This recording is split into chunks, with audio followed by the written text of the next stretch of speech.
ჩვენ ყველა ადამიანს გვაქვს უნივერსალური საჭიროება, რომ დაგვინახონ, მოგვისმინონ, გაგვიგონ.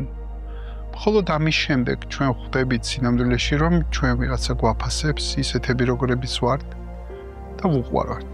სხვანაირად ჩვენ არ შეგვიძლია ეს შეგრძნება მივიღოთ.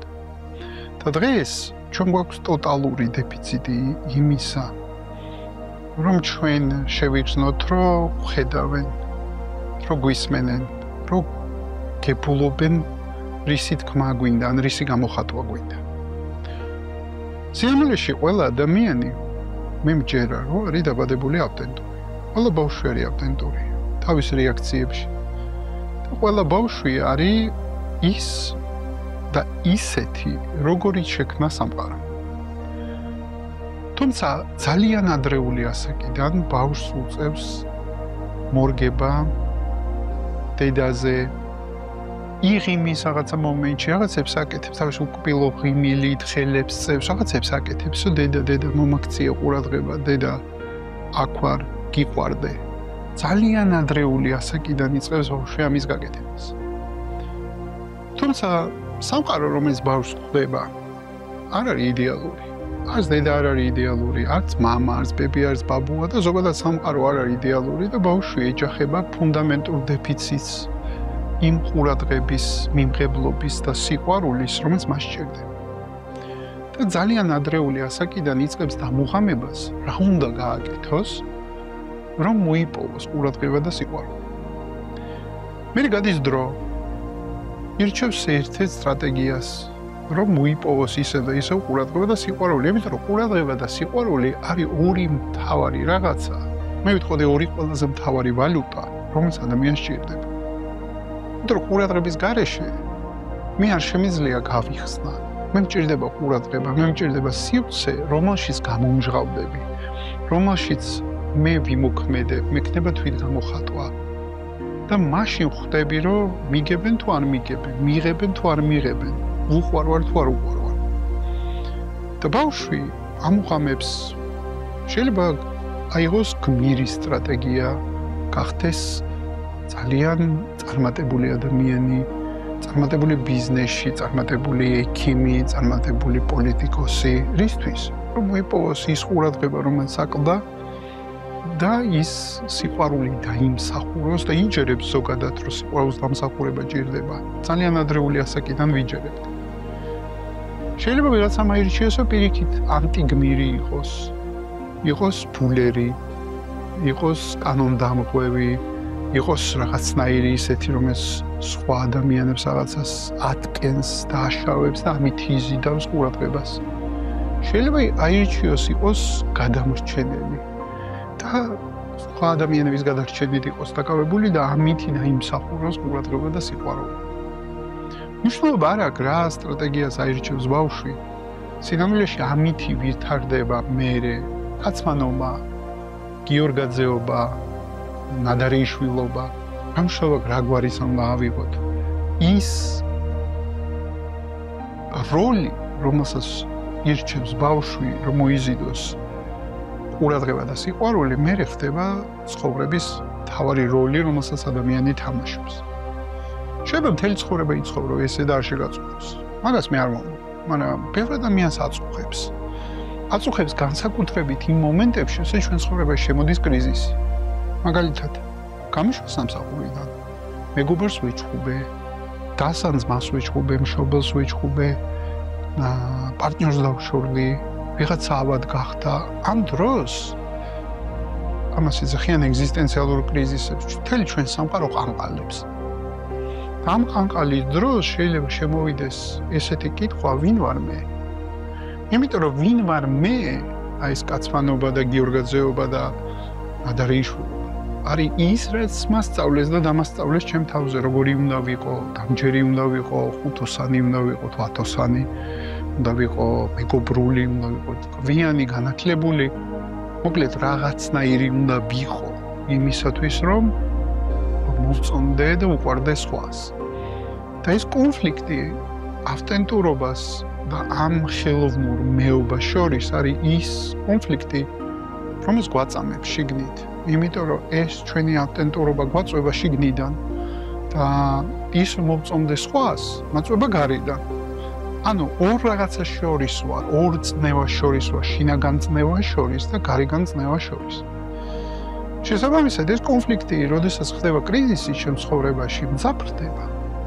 და ამ სიმძაფრის დროს ყველაფერი, რაც მჯერა საკუთარ თავზე, სხვა ადამიანებზე იწყებს ყანყალს. და ამ ყანყალის დროს შეიძლება გაჩნდეს ნაპრალი და იმ ნაპრალში შემოვიდეს შუქი. ამ ნაპრალს და შუქს ვეძახი ცნობიერებას. როცა ადამიანი ტრიალდება თავის თავში, როცა იწყებს გამორკვევას, იწყებს ძიებას, რომ ვინ ვარ მე სინამდვილეში იმის მიღმა, რაც დამასწავლეს, როგორი უნდა ვიყო ამ ცხოვრებაში, ვინ ვარ სინამდვილეში მე. რისთვის ვარ დაბადებული? რა უნდა გავაკეთო ამ ცხოვრებაში, რომ ვრეალიზდე? აი ეს კითხვები ერთხელ თუ შემოიჭრა შენს გონებაში, დარწმუნებული ვარ, რომ აღარასოდეს აღარ გავა შენ მიგონებიდან. სანამ არ იპოვი პასუხს. ბევრი ადამიანი ეძებს პასუხს გარეთ. ბევრი ადამიანი ეძებს ამ პასუხს სხვადასხვა ავტორიტეტებში, გურუებში, სწავლებებში. ბევრ ადგილას ვეძებთ ამ პასუხს, იმიტომ ჩვენ ვინდა რომ ვიღაცამ გვითხრას ეგ. ეგეც ბავშვურია, რომ ვიღაცამ გარედან უნდა გითხრა შენ როგორი ხარ. სინამდვილეში ეს პასუხი არ არის გარეთ. ეს პასუხი არის შიგნით. და სანამ არ მოტრიალდები შიგნით და სანამ არ დაიწყებ ამ პასუხის ძიებას, სინამდვილეში არასოდეს არ გეცოდინება, როგორი შექმნა შენ შექმნავ. აი ეს პატარა ბავშვი როგორი იყავი, რომ დაიბადე, იმიტომ რომ შემოქმედა მაშინ შექმნა ესეთი როგორიც ხარ. იმ ჩანაფიქრით, რომელიც სამყაროს ქონდა შენ შესახებ, აი ამ ქმნილებას აღმოჩენა ჭირდება საკუთარ თავში. ამ ქმნილებას გამომჟღავნება ჭირდება. ზუსტად ეგ არის, რაც ხშირად ეძახიან ტრანსფორმაციის პროცესს, საკუთარი თავის ძიების პროცესს, გამთლიანების პროცესს. ბევრი სკოლა შემიძლია მოვიყვანო მაგალითად და ეს სკოლები სხვადასხვანაირად ეძახიან ამას, მაგრამ არსი ერთია. არსი არის შეტრიალდე შენი ყურადღება გარედან, გარე სამყაროდან, შემოიტანო შიგნით და გამოარკვიო შენ თავში ვინ ხარ სინამდვილეში შენ. ამას ვერავინ ვერ იზავს გარედან. ერთადერთი, ვისაც შეუძლია საკუთარ თავში გაერკვიოს, გამოერკვიოს, აღმოაჩინოს საკუთარი თავი, ისევ შენ ხარ. და შეიძლება გარედან ვიღაცამ გირჩიოს, იცი რა, ჩემთვის ამ გზა მიმუშავა, იმ გზა მიმუშავა.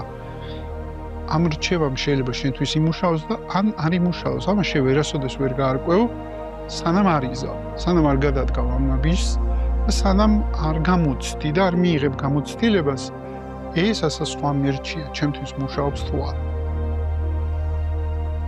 სხვადასხვა ავტორები ამ გზას სხვადასხვანაირად უწოდებენ. მაგალითად, კემბელი ეძახის გმირის გზას, კასტანედა ეძახის მეომარის გზას. რატო ეძახიან ესეთ დიდ ფარდოვან სიტყვებს მეომარი, გმირი? იმიტომ რომ ამ გზას გამბედაობა ჭირდება. ამ გზას ჭირდება საკუთარი თავის იმდენად შეცნობა და იმდენად გაცნობა და საკუთარი თავის იმდენად მიღება, რომ თან ეს ყველაფერი შემოსაზღვრული არის შიშებით, საკუთარ თავზე, სამყაროზე შემოსაზღვრული არის როლებით, რომელსაც ასრულებდით შენ ცხოვრება. თითოეულ როლში ქონდა წარმოდგენა რანაირი უნდა იყო, მაგალითად როლი რომ მამა ვარ და რანაირი მამა უნდა ვიყო და ასე შემდეგ ეგეთი როლები ასობით გვაქვს.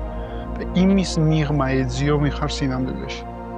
და როდესაც აღმოაჩენ შენ თავს, გაიცნობ, მიიღებ და შეგიყვარდება, მხოლოდ ამ გზაზე დგას მერე სხვა ადამიანების გაცნობაც, მიმღებლობაც, სიყვარულიც, ზრუნვაც, ეს ყველაფერი იბადება შიგნით. ამას ვერ შეიძენ გარეთ. და ყველაფერი იწყება შიგნიდან. და რასაც გარეთ ხედავ, სინამდვილეში შიდა სამყარო არის. ანარეკლია მაგისი. და ისაც ხედავ გარეთ, ის ხდება შენ შიგნით. ამიტომ ვინც ამ გზაზე დადგა, გმირია ჩემ თვალში. თავის ესხები კემბელს. ყველა ადამიანი, ვინც ეძებს თავის თავს, არის გმირი. და ეს გზა არის უაღრესად საინტერესო. თავგადასავალია ეს გზა. ეს გზა შეიძლება თელი ცხოვრება გაგრძელდეს. და ყველა ადამიანს, ვინც ამ გზაზე დგება, ჩემთვის აჩუქარია. იმიტომ რომ ჯერა რომ შიგნით რასაც აღმოაჩენ, იმდენად სათუთი და იმდენად მოგეწონება და იმდენად შეგიყვარდება, რომ სულ იმ მომენტს წარმოვიდგენ, როცა თითოეული ადამიანი, რომელიც მე ცხოვრებაში მხვდება, რომ ამ თავის თავს რო აღმოაჩენს, სულ ის მომენტი მიტრიალებს თავში, როდესაც აი ეს მომენტი დადგება, რომ თავის თავს შეხვდება. იმ თავის თავს მიიღებს, იმ თავის თავს შეიყვარებს და ეს რო გამთლიანდება შიგნით, გამთლიანდება ყველაფერი გარეთ. აი ამას ხედავ. ეგ ჩემთვის ყოველთვის პოტენციალია, ყოველთვის მაინსპირირებელია ჩემთვის, ყოველთვის მანძლევს ზალას, რომ ვინც ამ გზაზე დგება, დავეხმარო ჩემი პოდკასტით, ჩემი წიგნით, ლექციით, ვორქშოპით, კურსით, ყველაფერს ასას ვაკეთებ სინამდვილეში, ვაკეთებ იმისათვის, რომ ადამიანებმა თავის ნამდვილი თავი აღმოაჩინონ. და მე მჯერა, რომ ეგეთი ადამიანი თუ იქნება მეტი, და ჩვენ გავერთიანდებით, ეს სამყარო გახდება სრულყოფილი როგორიც იყო და როგორიც არის, არა სრულყოფილება ჩემშია და მე ამანარებს ვხედავ სამყაროში სინამდვილეში. და როცა გამთლიანება ხდება, გამთლიანება მათ შორის ეგეთი ადამიანების, მე მჯერა, რომ ეს სამყარო მიაღწევს თავის პოტენციალის მაქსიმუმს. ამას ვიმსახურები მე და მიხარია თუ სხვაც.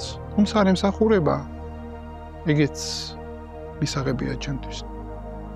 ამიტომ კაცმანობის გარეშე რეალურად იყო ჩემი გზა აღმოჩენისა, თუ რა იდგა იმის უკან, რაც მე შევქმენი, იმისათვის, რომ საჭირო ვიყო, იმისათვის, რომ ყურადღების ცენტრში ვიყო, იმისათვის, რომ უყვარდე, იმისათვის, რომ არ გამდენონ, არ დავრჩე მარტო.